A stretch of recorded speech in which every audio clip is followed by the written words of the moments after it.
I really wanted to do was show you how to Navajo ply. I kind of promised you guys that, and I haven't done it yet. So I'm going to show you how to do Navajo ply, how I do it, and it's all uncut, and you'll see all the mistakes I make. Okay, let me get set up. Hold on.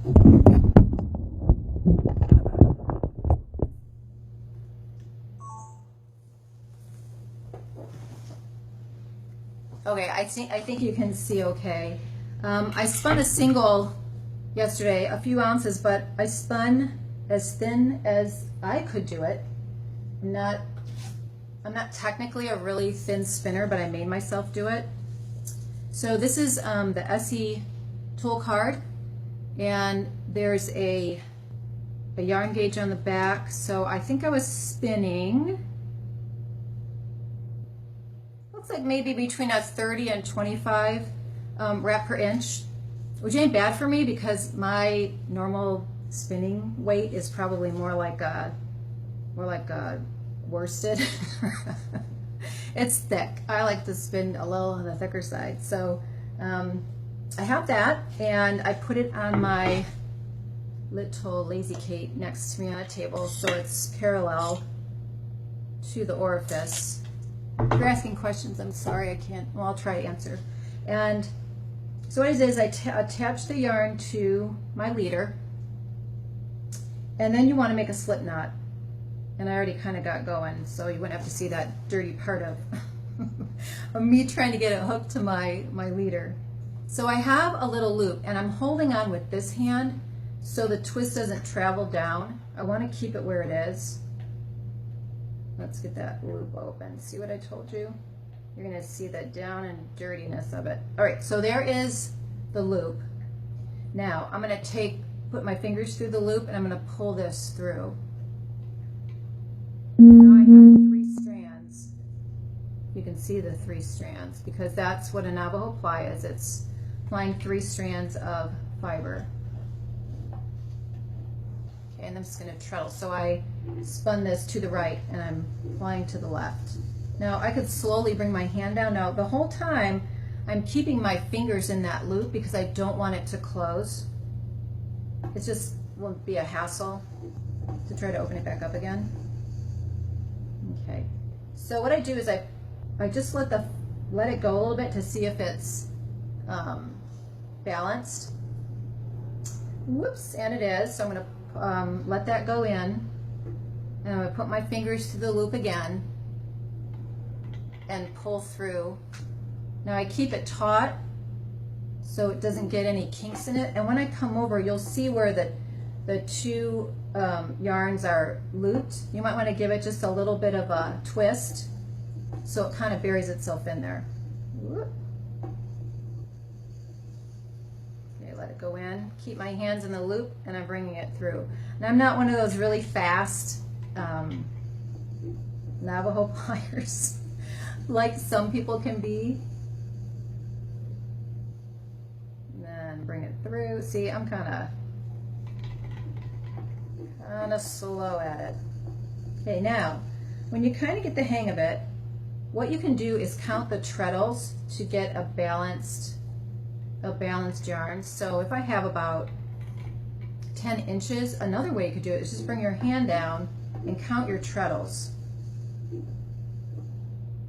And then you could look at your angle of twist. This angle of twist is about a 30. So if you have about a 30-degree angle of twist, your yarn is going to be on the softer, fluffier side. Anything under 30 I think would fall apart, like would open up if you try to knit with it. But this is balanced, so I could even put a little bit more twist in it by letting that drive wheel go around one more time. And then I would have about a 40-degree angle of twist. Now, the more twist, let's do one more. So the more twist you put in it, the higher the angle is going to be. And that is about a 50, 45, 50. But the more twist you put in your yarn, the more firm your yarn is going to feel. So it just depends on what you're going for in your end product. And my little loop got twisted. Okay, so I'm gonna let, but once you find what the angle of twist that you want to try to make that angle of twist consistent all the way through your yarn, so you don't have like hard spots and soft spots. Now we're getting to some color. Okay, so fingers through the loop, pull through the loop. I grab the bottom and keep it a little bit on the taut side. I'm going to count 1, 2, 3, 4, 5, and that's about right. So the whorl size I'm using is 5 to 1, which means there's 5 twists per inch for every time the drive wheel goes around per inch of length of yarn. I don't know if that makes any sense. So if I have, okay, so I'm going to pull out maybe 10 inches, 2, 3, 4, 5, 6. Now I could do 10, but for me it's going to be a little bit too, the angle of twist is going to be too high. So I'm just going to go with Mugget. And I like a little bit softer yarn anyway. And then when I full it, it's probably going to fluff up a little bit more.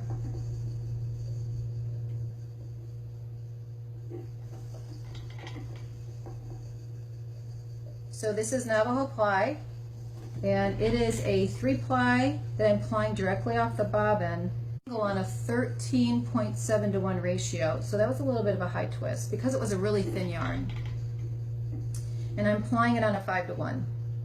But you can make your angle of twist higher and make the fiber, or make the yarn or the twist tighter. Yep.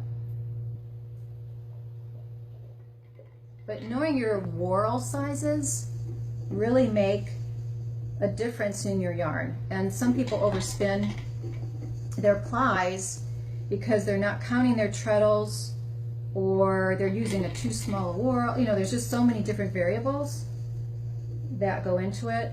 But if you, if you research whorls, the Eszee Twist Tool booklet has all sorts of information about whorl sizes, twists per inch, how to get your twists per inch. So anyway, I spun it on a 13.7 to 1 on the singles, and I'm plying on a 5 to 1 ratio. I like to ply to balance, but some people actually overply. See how ugly this is? I'm just not. Oh, live stuff. You can't see all the stuff that I cut out of the videos.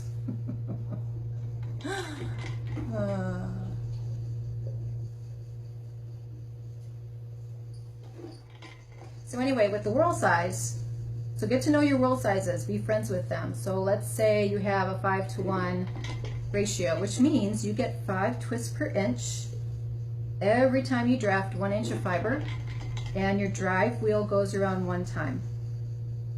So that is the mathematics of a whorl size. And most wheels come with different whorl sizes. And if you only have one whorl size, oh my gosh, I cannot say that word, you can change the amount of twists per inch by how much you draft, or how long you'll hold onto the fiber, because the drive wheel is going to go around more.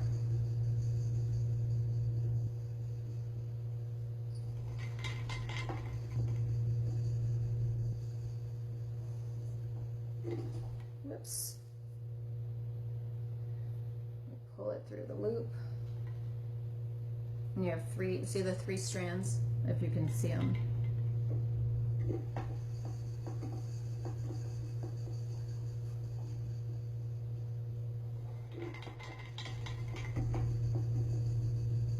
So Navajo plying is a really fun way to ply. If you've never Navajo plied, you really need to try it. It's really cool, and especially on art yarns, it really makes a neat look.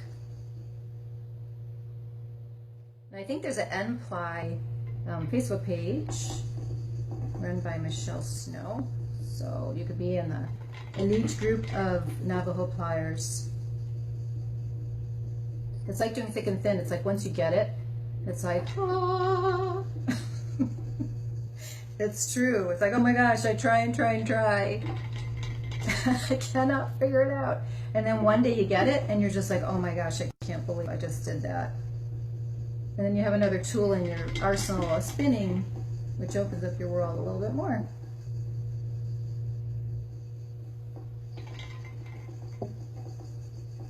So I got a new old Louette S10 on eBay, and I was really disappointed because it was clunking.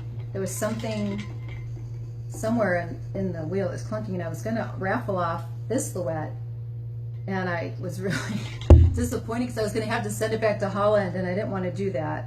So my husband fixed it. Thank you, Kelly. He fixed it, and we'll be auctioning off the Louette that I am spinning on now. My dog chewed the mother of all when she was a puppy because she wanted the piece of leather on it. So it's not the prettiest, and I kind of banged up the big drive wheel. I'm just not very gentle with my wheels, and I just felt maybe a raffle might be nice. We'll sell tickets for like $2 or $2.50, and some lucky winner will get a wheel. It actually works really good. I've had it for 7 years, and I've spun a lot of different kinds of yarn on it. A lot. So it is a mighty little wheel. Okay, so anyway, so that's how you Navajo ply.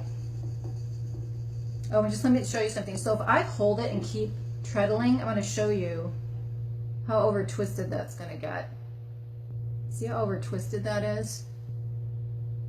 Now, to counteract that, instead of going backwards, I would just run my fingers up the fiber, and it'll take out that twist.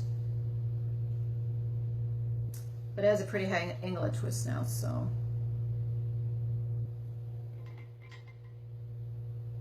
So there we go. So that's not over twisted now.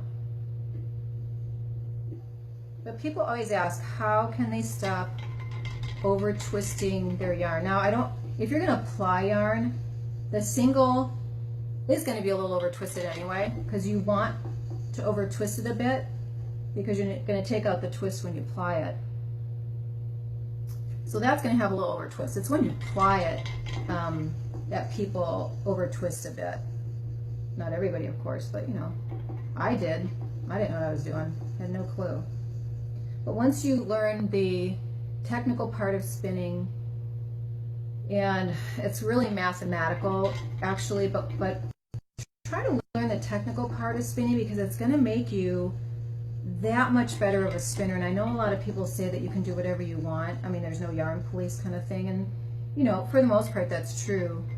But if you learn the technical side of spinning, and you don't have to get like geeky technical, like, you know, you're going to comb locks one way and spin from the tip to the cut end, and you know, you don't have to get that technical, but just the technical part, knowing your whorls, knowing how many twists per inch, how to get that, you know, that's a big deal.